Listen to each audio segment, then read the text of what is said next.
Hello, and welcome back to the Variant Geek Podcast. I'm Brennan. I'm Zach, I think. And I was Jason. And I'm excited. I've been really excited for about a week for this topic, y'all. We are talking about, drum roll please, Wait for this special announcement. Okay, go ahead. The Lord of the Rings. First, we'll talk about the recent geek news.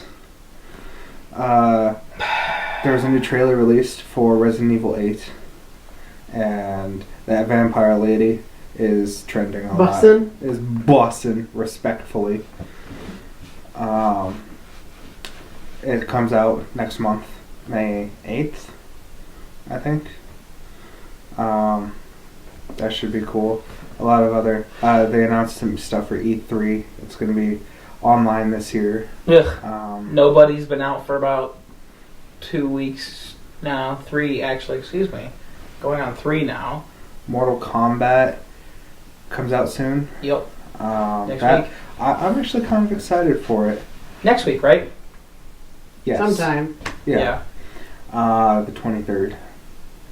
And it of the month of September, in an early year, not too long before our own. I think combat-wise, it'll be good. This is what I've been saying from the very beginning when I found out about this movie, was I'm excited to see the combat because they have a lot of seasoned martial artists and trained in stage real combat fighters in the film. I think it'll be very good from that aspect. I think the story and acting will probably be piss poor, but that's okay, and I'll still go see it. Yeah. And actually something that we could try if you guys want to see it is we could do a live stream of E3 and just kind of cover it and talk about it if you guys want to see something like that. Let us know. Let us know if you'd like to see something like that. But I guess on to the topic of the day, and that is Lord of the Rings. Alright, what do we want to talk about first? The Lego game, obviously. Yes. I guess actually we could talk about 2 of the video games that were based off of it. The Shadow of Mordor and... Shadow of War. Yeah, Shadow of War. Which introduced the Nemesis system, which is really, really cool, I think. Did you play it? I did. I've played both of the games. I never finished either of them, but I have played both of the games at least halfway through. And I thought it was really cool that, you kids, basically almost kill an orc and then spare him, and then, you come back later and he's, really strong, and you have, he moved up the ranks. Or, you get killed by him, and then he moves up the ranks, and then you have this feud against each other. I think the Nemesis system was a really, really clever idea, and something new. As the person who has most definitely not spent the most amount of hours on that game in this room, I would have to say I absolutely love all the game mechanics that exist within Shadow of War and Shadow of Mordor. I think the Nemesis system was only perfected more, even more in Shadow of War, because in Mordor it was a lot more condensed and not as big. Shadow of War is, oh my god, it's huge. And honestly, to me, I think doing that and fighting basic orcs is more interesting than the story. I think the most interesting parts of the story are with Ratbag. Yeah. Honestly, that's the most. And then, Gloss? He's the big, trollkin. Oh, yeah. I mean, you have some side stuff with Gollum, too. Yeah, I don't really care about the Gollum ones. I found all of that, and all of, the artifact collection in Shadow of War and everything, way more interesting than the actual story. Honestly, I found it to be a bit of a letdown. With the main story, it was extremely predictable, and it was not difficult. That's fair. I don't really think, unless it was a timing thing where I missed a button, or I jumped wrong and jumped into a pit, I don't think I ever had struggle in the story. Mm-hmm. So it was very I had a worse time facing a horde of 10, 15 orcs in a stronghold than I did against any boss. Yeah. That's the only thing I didn't really like about the games. I really appreciate the devotion to the story, end of the world, of Tolkien's world. Obviously it's set before the glorious Final War of the Ring. Oh, yeah. In the films. I know, I think one issue people had with it, I think, to my understanding, was that the combat was Batman Arkham-esque in a sense where it's just button, button, button, button, button, button. Are you sure? Fair. Counter, counter, counter, counter. Fair. But they loved that game, so why not? I mean, I personally, it was fun. I really enjoyed it. I loved them. I went back to play them the other day, and as you guys know, though, unfortunately, my save decided to Alt F4 out of my save, so I have no data, and I really didn't want to restart my almost 200 hours of data, so that sucks. Fair. I guess talk about the movie. Well, okay, out of the 3 movies, which is your guys' favorite? The 3 or the 6? We'll start off with the 3. Starting off the first 3. Yeah. I like the 2 towers the most. Jason? Actually, I don't know. No. It's hard to.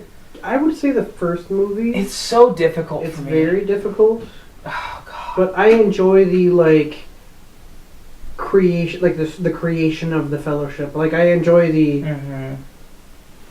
It's the first time you see all these characters together, and it's the last time you see all these characters. Well, essentially by the end of that movie. You have my bow is the only thing Legolas ever says to Frodo in the Mhm. entire trilogy.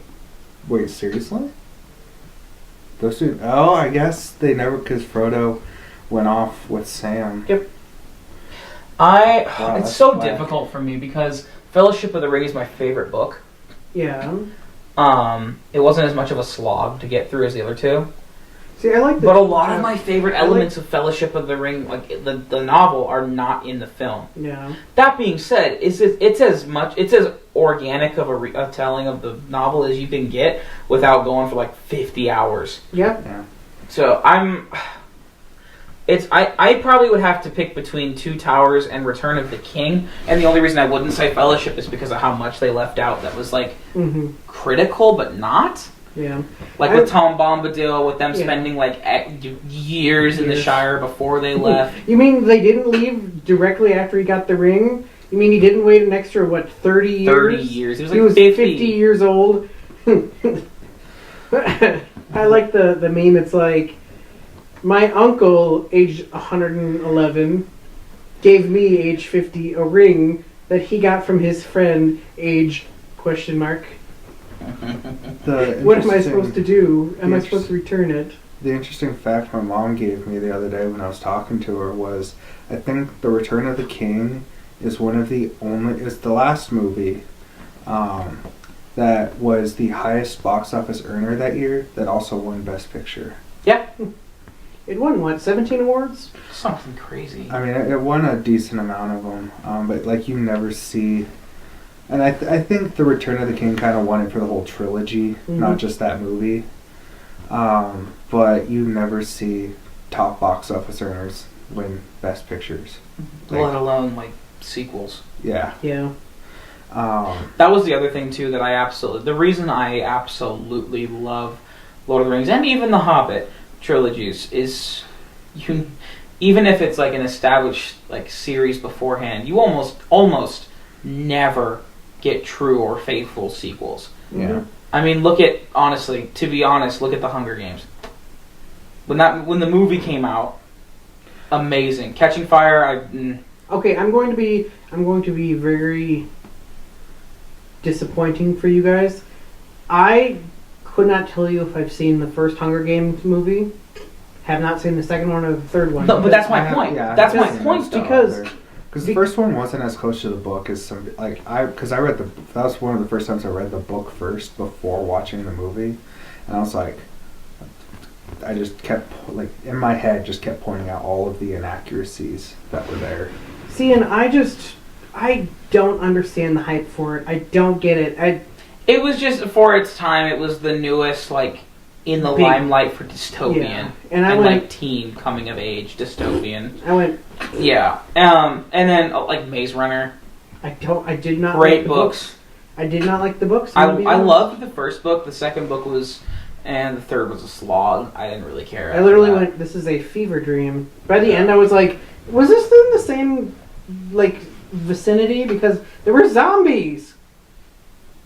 I went, what? Oh yeah, there were in the Death Cure, whatever it's called. Whatever the heck it was.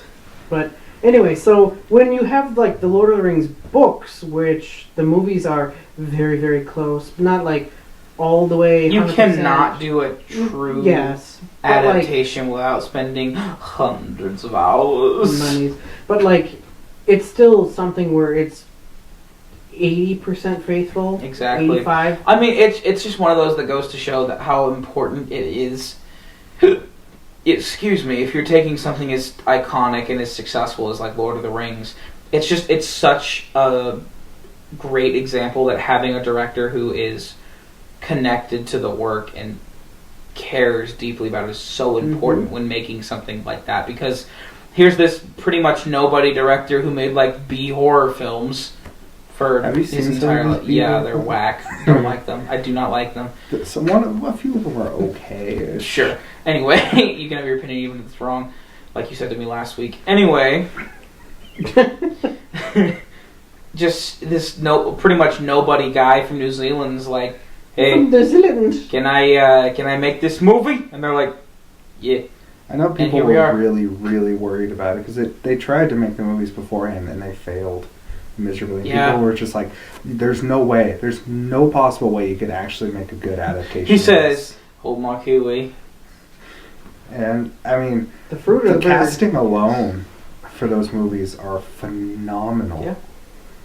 John Rhys Davies. Sean Astin! Sean Bean. Rip. Sir Ian McKellen. Did you just say Rip? Sir Christopher Lee. Rip. Actually, he's Rip. Yeah, he did. I would have loved to... Okay, complete side note, having nothing to do with that. Would have loved to work with that man. Christopher Lee? Yes. Every interview I've ever seen with him or about him, nothing but just a gentleman. Did you know... Like, in the truest sense. Do you know... I'm thinking... who one of his best friends was, especially when it comes to like working together, was Peter Cushing. He played Grand Moff Tarkin. Yeah, they were homies. They both Brits. The only person who ever met J.R.R. Tolkien. Yeah, out of all of them. Wait, Christopher Lee was the only one. Yeah, I did not know that. Because they're. Well, I mean, Ian McKellen's old. Yeah, now he is. Ian McKellen's an icon. 20 years ago when that movie came out, he wasn't. He was not that old. Yeah, he wasn't. No. Now he's older. He and Sir Patrick Stewart. And even the casting for The Hobbit was pretty darn good. I will be honest, I like the Lord of the Rings trilogy more than the Hobbit trilogy. You guys have heard this. Yeah, we talk about this till I'm blue in the face, but The Hobbit is more CGI. It's more CGI, and there's more give and take with the story. Mm-hmm. A lot more is added in to like Hollywoodify it, I would say, and that's fair.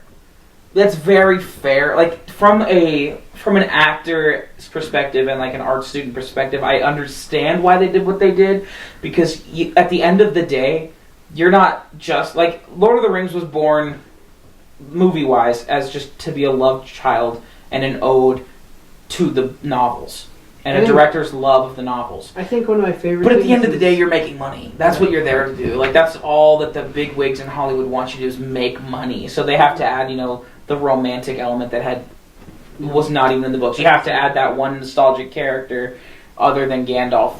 Because to be fair, Gandalf's not even really with the group most of the time in The Hobbit. But then they're like Legolas. Correct. Because he fits in, and it's like, boom, he's here, and then all the little kiddies and buying the little elf man with his bow and arrow and his knives, which was annoying because he only has one knife, but okay. I really liked Benedict Cumberbatch's Smaug. He did an amazing job. Yeah. Like just watching the mocap of him, which is like really interesting to see, and also somebody who honestly I think deserves an Oscar, especially for his roles in stuff like Lord of the Rings and The Hobbit, is Andy Serkis. Yeah. For his voicing and his mocapping. That man goes no holds barred into his characters. Like, it is phenomenal to watch, and it's just amazing. And it's sad that actors like him, who do a lot of the mocapping stuff, will never see an Oscar. Yeah? He will never see an Oscar. Another person that's phenomenal with prosthetics and mocapping is Doug Jones. Mm-hmm. Has he not won? Who does a lot of stuff for Guillermo del Toro. Like he was Abe. Pan's Labyrinth. Yeah, he was the guy with the eyes in his hands. In Pan's Labyrinth, he was Abe in Hellboy. The Shape of Water. He was the alien, the fish person in Shape of Water. I mean, he is a phenomenal actor. Will never see an Oscar. And that's just sad because they do a phenomenal job. Honestly, better than some of the people who were nominated. Like the like a little bit off track. The nominees for best actor this year.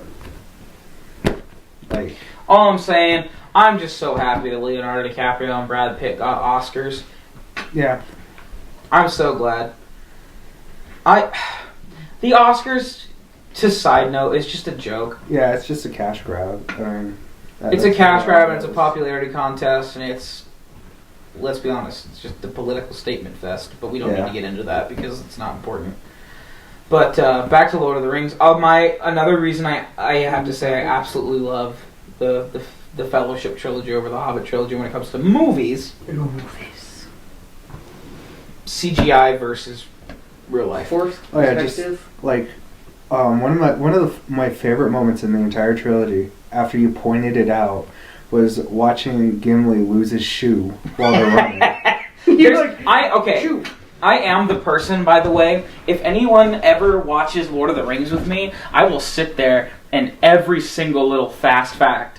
You know, he broke his toe here. Yeah. You know, this is out of place. They got this shot by doing this. They did this. They did this. I am way too much. The Hobbit, I'm like, these are some pretty neat wolves that don't exist.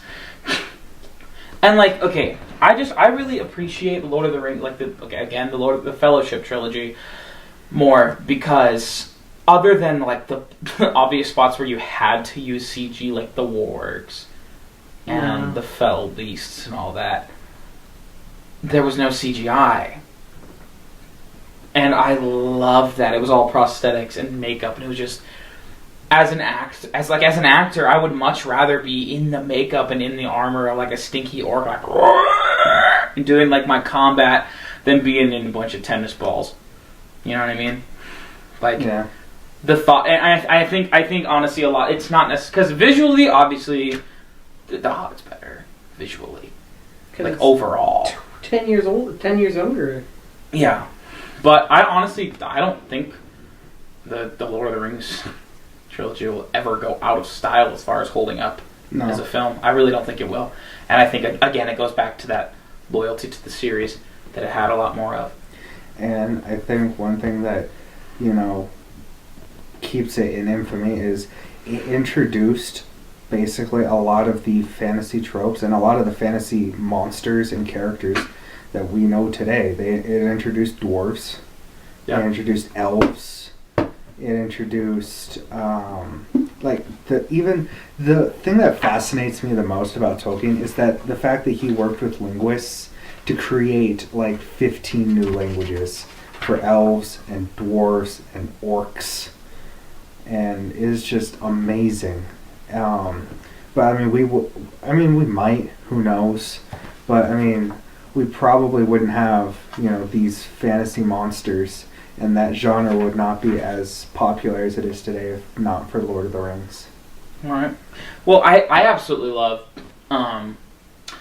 Shout out Mike Spiegel right now. Like my senior year of high school, our lit class read The Hobbit, and went over the it was a Catholic high school, and there was a lot of influence from religion in Tolkien's works, and you can see that. There's also a lot of unfortunate influence, like the not even really low-key anti-Semitism of the dwarves, being a parodied spoof of like a stereotype of like what a Jewish man looks like, and they hide their gold in the mountain, and they're all frugal with it and whatnot, and a lot of Lord of the Rings being inspired by Tolkien's experiences throughout World War I. And the Fellowship members dying, like his friends dying. I don't know if either of you know this, but Tolkien was in the Battle of the Somme. Yeah. And that was a huge inspiration for a majority of the big battles. From epic rap battles of history when he fought Like against George R.R. Martin. Yep. Cut your teeth in the triggers of a song. Yep. Yes. Yep. I mean, he based a lot of that book about English history and European history. Yeah. There's so much influence, which, by the way, anyone who is listening that is a fan of Tolkien or any of Tolkien's work at all, I highly, highly, highly recommend David Day's Encyclopedia of Tolkien. I'm holding it in my hand right now as like a reference guide. It has everything you could want to know about the background of Tolkien and all of his creations, and it's really cool because it also has like the inspirations behind like his gods in relation to like other gods like Norse gods, Celtic gods, Greek gods, Egyptian gods even, and just the blending of all these different cultures and all these different experiences throughout his life that he gathered for this. Like I love, like the rings are based off of like Celtic god tradition or like Norse god tradition. It's so interesting. So interesting. Highly recommend it. It's a great read. If either one of you want to borrow it, let me know at some point. Something that I think we're all looking forward to is the Amazon Prime series. I was gonna get there. That covers, I don't know, because, correct me if I'm wrong, but the Second Age is when it's taking place, and that is a very long time. Oh, it's thousands. It's like 3,000 years before. But because okay, how old is Gandalf in the Fellowship? Old. You mean he's a few hundred years old, isn't he? Mithrandir. He's like thousands of years old because he lived through the Second Age. It's like 2,000 right? He lived lived through the Second Age. Yeah. I think so. Because I think Gandalf is going to be in the TV series. I don't know what other characters are in it. I'm not sure yet. I think they're starting to film soon. If not, they're already filming. Excuse me. He was 2019. Okay, so yeah, he lived through the second. Okay. And I think we might have covered this in our sci-fi versus fantasy episode. One of the dumbest things that I have heard when they first announced this show was my god! Gandalf is 54,960 years old. Galadriel is 8,372. Elrond's 6518. Was people I was wrong. People wanting Gandalf to be a woman to show representation. We don't need to get into that. It's not important. That was one stupid. of the dumbest things that I've heard, because Gandalf is a man. Well, it's like with Harry Potter, where in an attempt to stay relevant, your girls out here going like, actually Hermione was a person of color, when she describes her as pale skinned with red hair, and I'm like, huh? I mean, if we're being real, Harry Potter is just Star Wars with such. Can we please not talk about Harry Potter? I don't need to get more ads for it. And we'll get into that in our Star Wars episode. Yes. Really quick, the anime. Any of you watched like the animated Hobbit Lord of the Rings? I did a long time ago. It's been a while. Shiznit is a fever dream. Yeah. That's all I had. They just released the Soviet dub, like the censored one. It's like Soviet characters. Yeah. It is. I've seen screen grabs from it, and it is an abomination. Stalin Gimli's not really can hurt you. Books.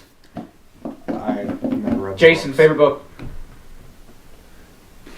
Two Towers. See, my favorite is The Hobbit. Out of like the four. Really? Because if we're talking the big four, not talking like Silmarillion or the Sons of whatever.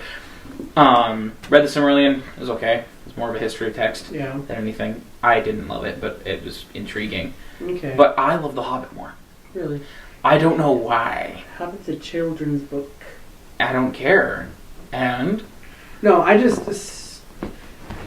My uncle, when my cousin was growing up, he would read like a chapter or two every night to my cousin Jessica, and they read the book like 8 times while she was growing up. But I really like Merry and Pippin are my favorite characters. That's fair. I honestly think, like, as far as like novels go, I think they're like the best comedic duo to have ever existed. I enjoy their experiences with Treebeard. Yeah. I like. Yes. I like when the party splits up into the 3 groups, and it tells all 3 stories, and then it brings them back together. That's fair. Because you have the to and the fro. But that's very fair. I don't know.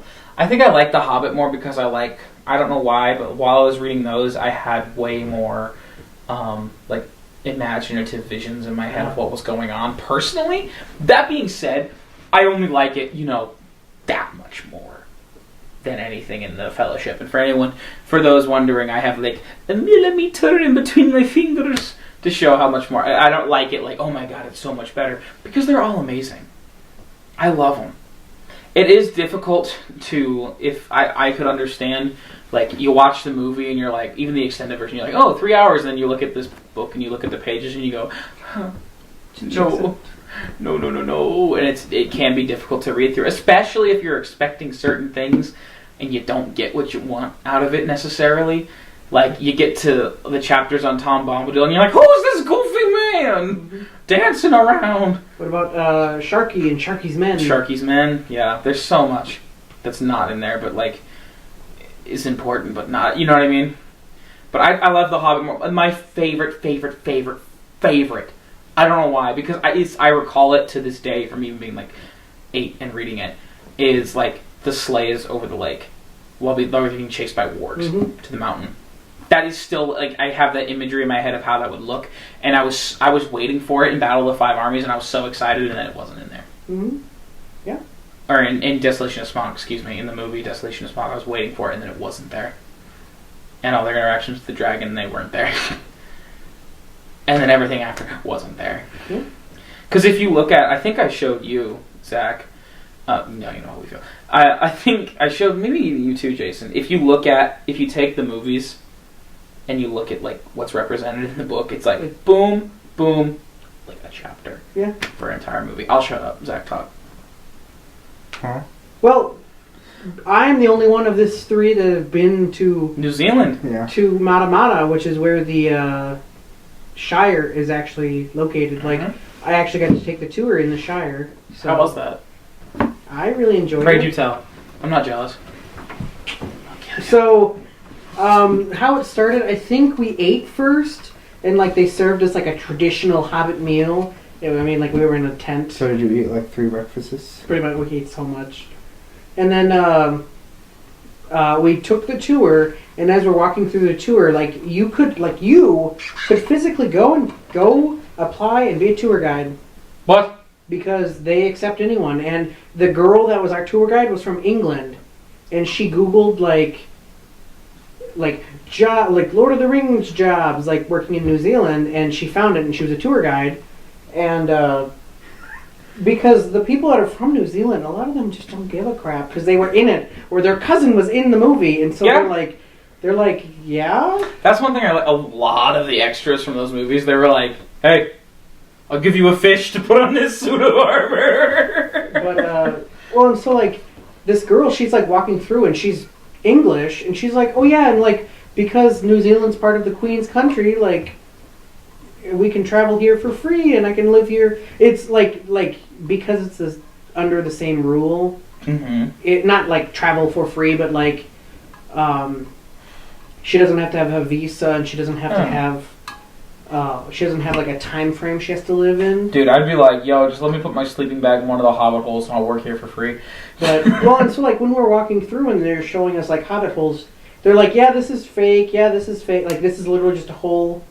Like this is literally just like a door on the wall. Yeah. And then they actually showed us like in the bigger ones, they actually put rooms, and you could like walk through room. It was like a sitting room, and it was absolutely one of the coolest things ever. And then she was talking about there was a tree that's on the property, and they actually had to rebuild the tree. And she's like, oh yeah, you can see like that piece, like they stuck it together, like it fits like this and this and this. And I'm like, tree. And then we went to the Green My life Dragon. is a lie. and we were in the Green Dragon, and like if you took the tour and you were of age, which is 18, you got a free drink. And so we got, they had an ale, a stout, and I want to say there was a third drink. And this man's is like excited, but and like you could try all three, but you had to pay money for the other two. But you got the first one free, and the glasses were like these really cool lipped glasses, and some people stole them. I'm stealing it now. The New Zealand government can't pin crap on me. I'm doing it. But it was one of the coolest experiences because it's New Zealand, and then like as we're driving through New Zealand, I'm like, this looks interesting. I've seen this before. I have two really big, as far as like travel goals in my life go. The biggest one is I want to backpack the American campaign trail through Europe for World War II. Start in France, go all the way to Berlin. Yeah. And then I want to go. I want to go to all the filming locations that are in New Zealand, which some of them you can't get to unless you're in a helicopter. Right. So, but yeah, no, I think one of the most fascinating things about how they made the movie is they picked up the actors and they're like, here's a radio, hopefully it doesn't die. Set them down on the mountain, and they're like, then when they were like a mile out, they'd radio and start running. And then they start running, and the helicopter go past them. There's your shot. Maybe use it, maybe you don't. And that's where I point out to you that his shoe falls off in like, Two Towers. You just see the shoe go roll away. I think one of my favorite moments in The Hobbit is, I think it's in the Desolation of Smaug. Is it the barrel? No, it's well, I did like that scene actually. It's when I think it's Legolas. He's like, because he's looking at the picture of Gimli. And he's and he's like, who is that? Who's that ugly? No, he's like, who is this ugly troll or whatever? And he's like, that's my wife. And he's like, and this goblin, that's my wee lad, Gimli. I love it. Spoiler alert. They're friends later. Something that I was introduced to my freshman year by Brennan, which is Lord of the Rings esque, is Clamavi de Profundis. Hey! Where they literally they sing the songs that are in the books, or songs that are based off of a lot of his poems and stuff like that. Just put them into song. They're so talented. They're a family. And it's a lot of fun to listen to and sing along to. Okay, going especially off the of, stuff about the dwarfs. Yes. Different, but going off, favorite song off of any of the Lord of the Rings is Concerning Hobbits. I can play that on my viola.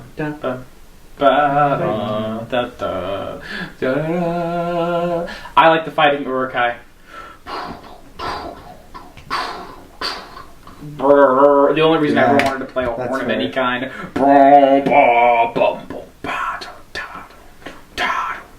Because it feels like a war chant, but it's not, and it's so cool. I mean, there's so many that are awesome. Correct. I love Gollum's theme. Gollum's theme is but repeated like 300 times. Is it Hans Zimmer? Yeah, it's Hans Zimmer. Okay, that's what I thought.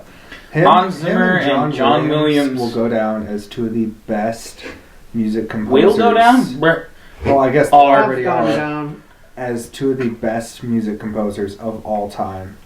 Just literally that would be all of human history. Okay, how about two of the best? Two of the best composers in the 20th and 21st century. There you go. Well, even before, like I would listen to Hans Zimmer. I'd listen to Hans Zimmer before any of this Bach crap. Okay, buddy, who cares about Beethoven?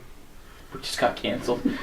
Buddy, you can't talk about influences, like people who have been influenced by those. Yeah.